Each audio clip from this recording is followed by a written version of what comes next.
Hi everyone. So for today, we are going to talk about how can we receive payments from our clients abroad. So maraming ways on how you can receive payments.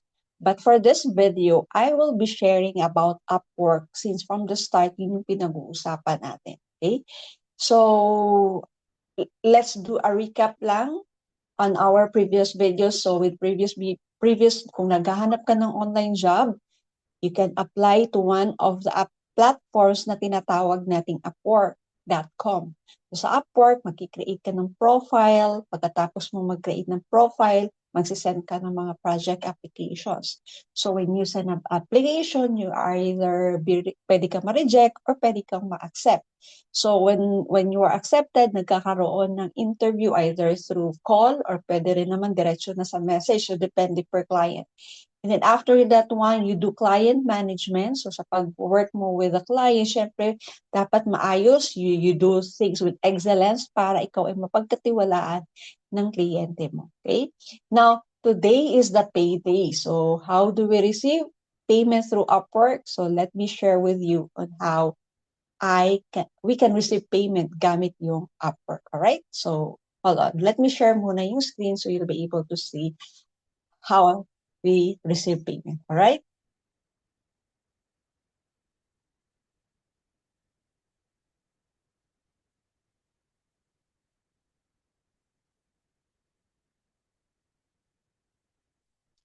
So let me go over now. So I hope na nakikita niyo yung screen.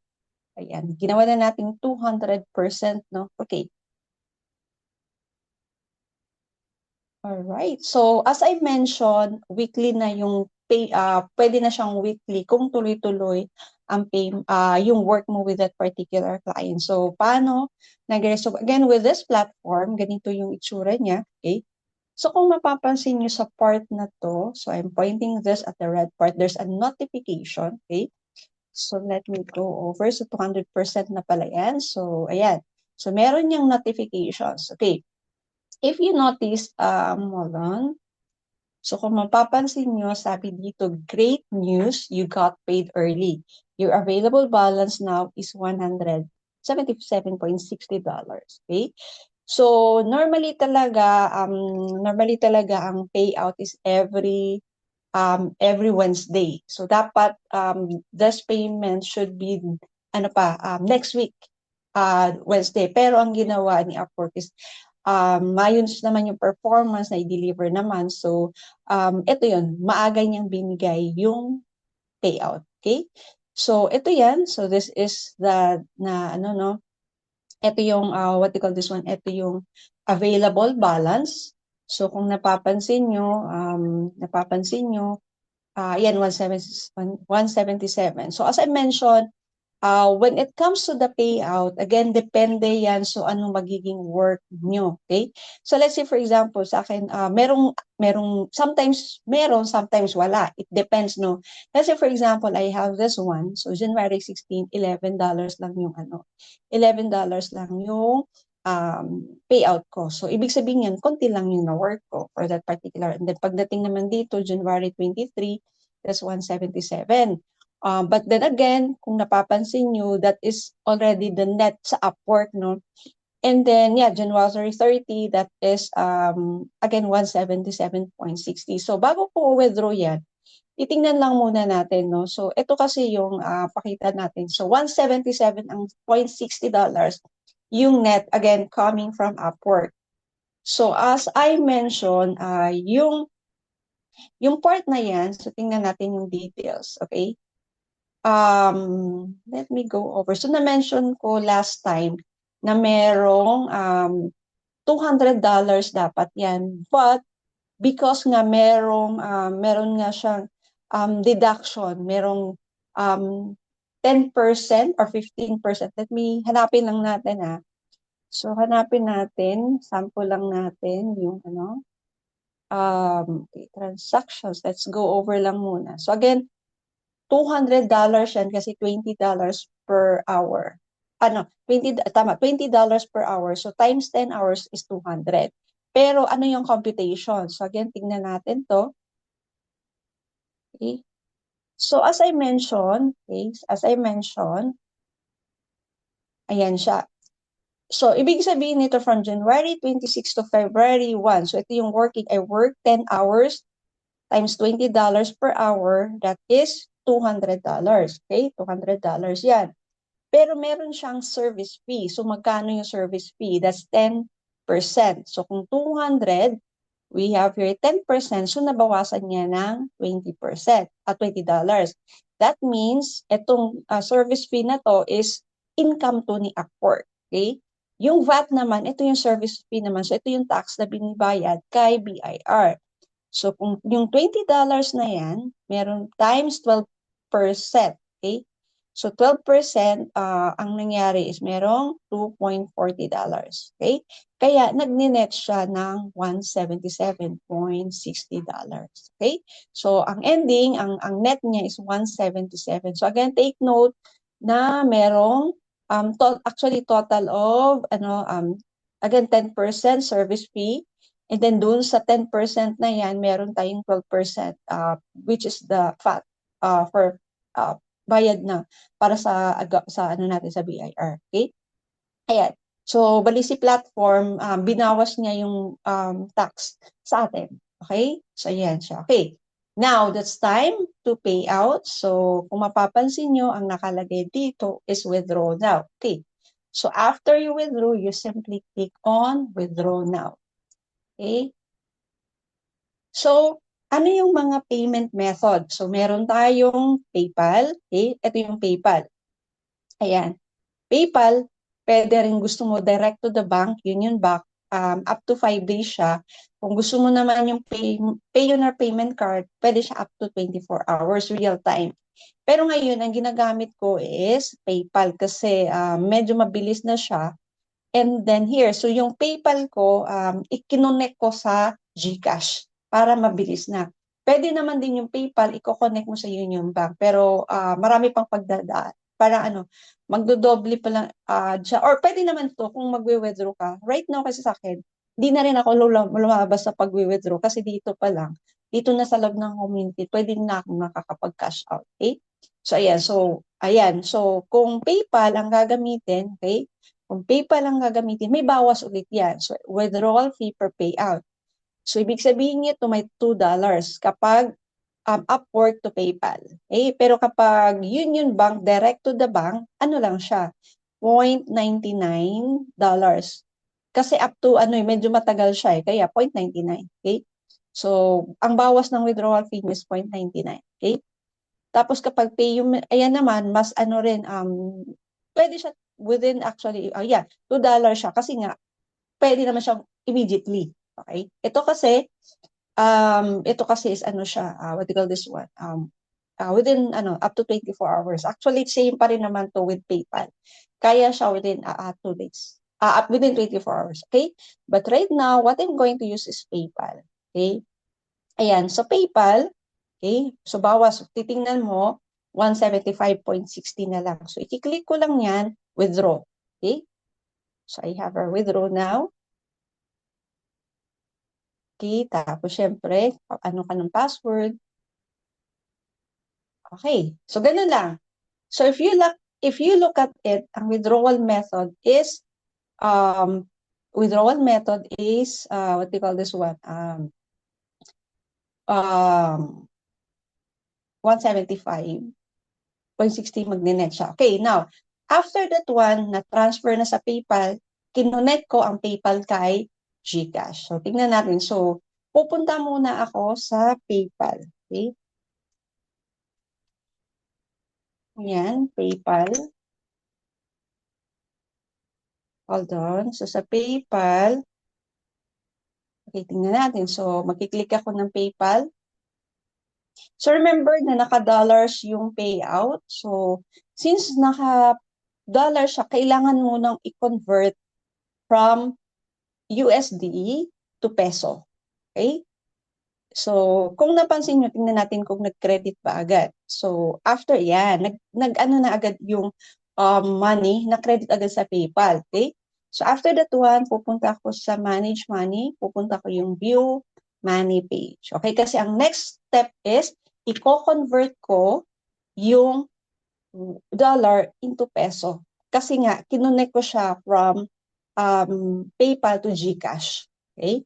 So after that one, let's say yan, ang gagawin ko, since naka-dollar yung yung gagawin ko is i-convert ko yan into convert currency into peso para ayan, para nga pag nag-transfer na ako sa PayPal, sa GCash, naka-automatic na siya sa peso kasi peso ang currency sa GCash. So kung napapansin nyo from US dollar, ipapalit ko yan sa Philippine peso. Okay? So ibig sabihin, ang convert PayPal exchange rate right now is 56.89 pesos. So, so kaya ang equivalent niyan is 9,990.67. Okay? So ang gagawin ko is i-convert ko yan into peso. So, i-click ko lang yan as peso. Okay? So, ayan. So, 56.89. Okay. So, zero na yung dollar kasi peso na siya. So, i-convert ko yan. Click ko lang yung convert. Okay? So, and then, after that one, done. Ayan. Okay.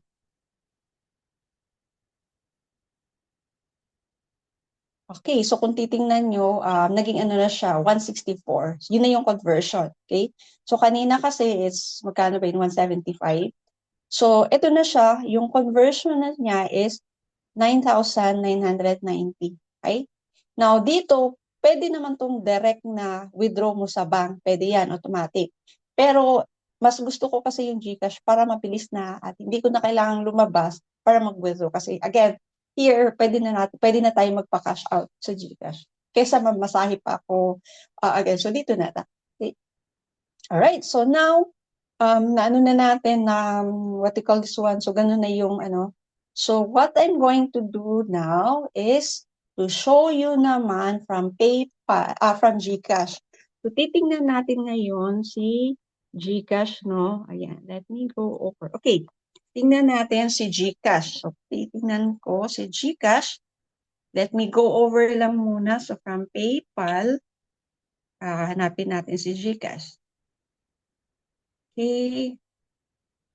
Hold on ha. So, prep lang nyo sa GCash. I'll get back to you paano i-withdraw. Okay?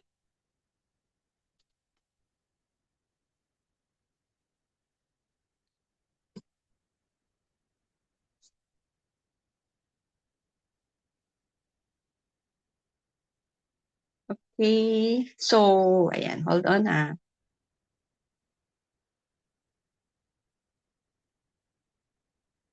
Okay. So, papakita natin ngayon paano sa GCash. Okay? So, I hope makita siya. Medyo mahirap kasi nga, syempre, nasa phone eh. But we'll see. Okay, let me just, so again, maraming again when it comes, so right now, what I'm sharing with you is how do I receive payment gamit ng hour. Okay, magkaiba rin kapag sa direct client ka, outside the platform. So, may, the same process pa rin naman ng withdrawal. But there's some, kaibahan lang, konti lang naman. Okay, let me go over sa GCash ko. Okay. Yan. So, tingnan natin. Okay. Mahirap kasi mag-screen share. I'm not sure kaya mag-screen share dito. Let me see if kaya bang mag-screen share kapag naka-mobile. Okay, hold on.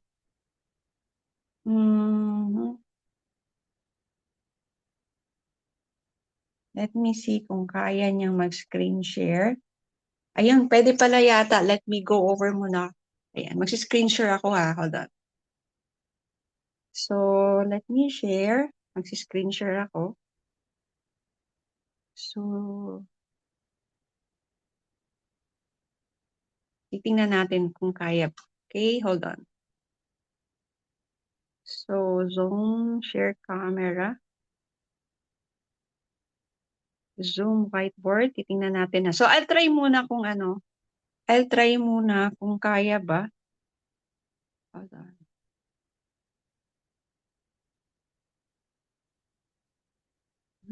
Parang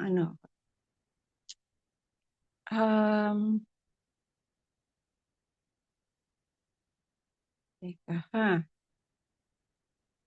So, Paano natin isi-screen share to? Okay.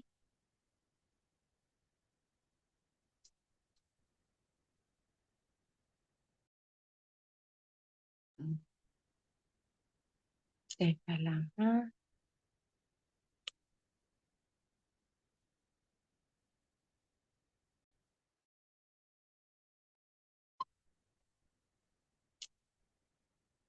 Okay. Medyo nawawala siya, but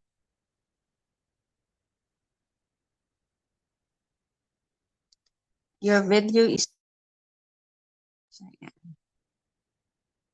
So let me go over... Hold on lang.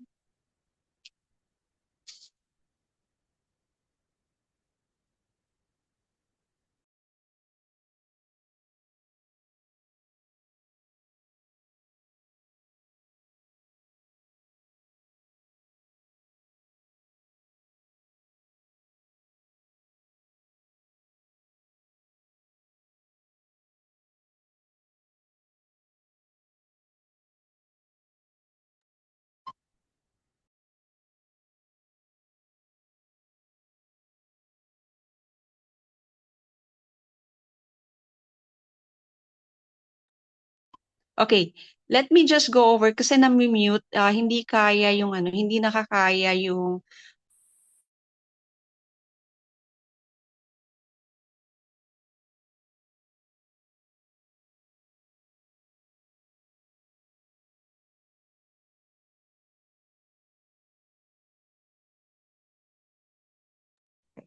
Ayan. Medyo challenge lang sa pag-share dito gamit yung ano, gamit yung sa mobile. So I'm supposed to show you...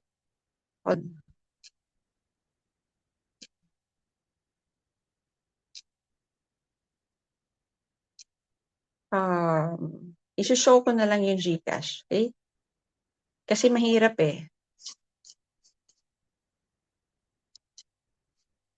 GCash. So I'll show you the screen. Okay. Right. Okay. So tingnan natin. Okay. So let's say, okay, hold on. Parang ano, hindi nakikita pala, naka-blurred. But let me, okay. Tingnan natin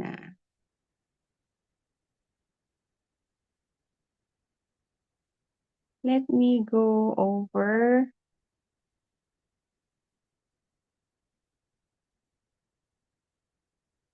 Tingnan natin, okay?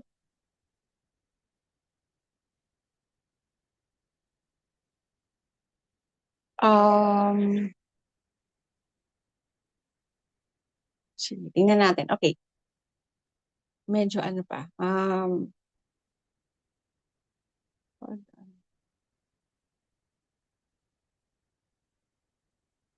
Let me go over again. Blur nga natin. Okay. Subukan ko nga ulit. Ayan. Try natin ulit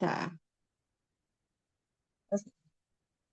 So, tingnan natin kung, hindi pala nakikita. Okay.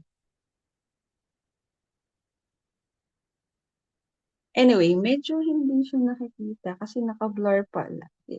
So, ayan. Halimbawa yan. So, again, yan. Hindi siya nakikita. Okay. Ayan.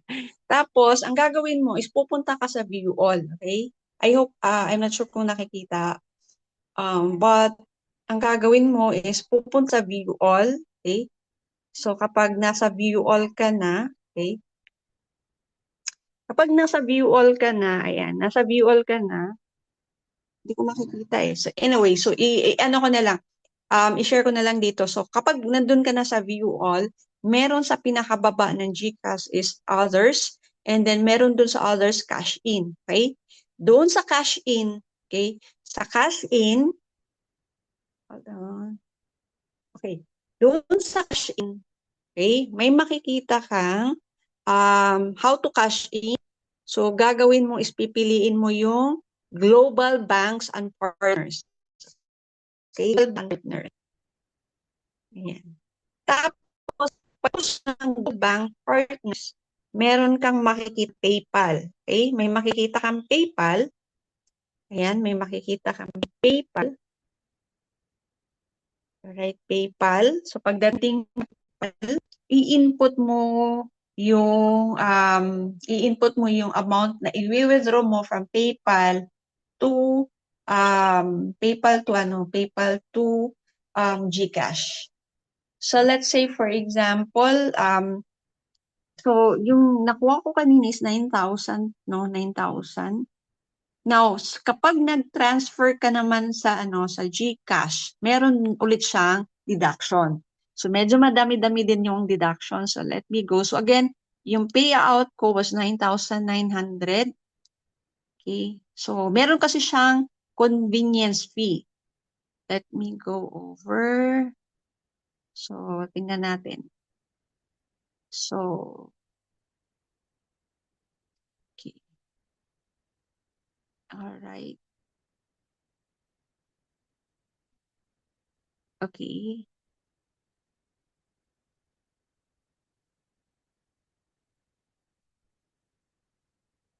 Okay. So ayan. Okay.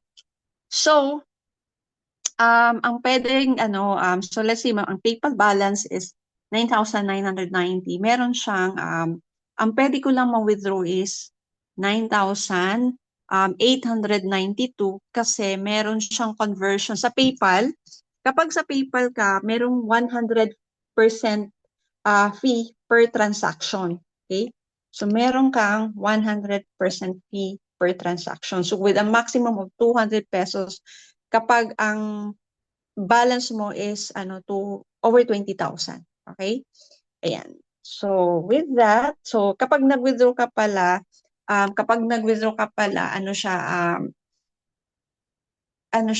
do you call this one? May minimum cash in amount na 500. Okay? So ayan, pagkatapos cash in, input mo yung amount, and then click next.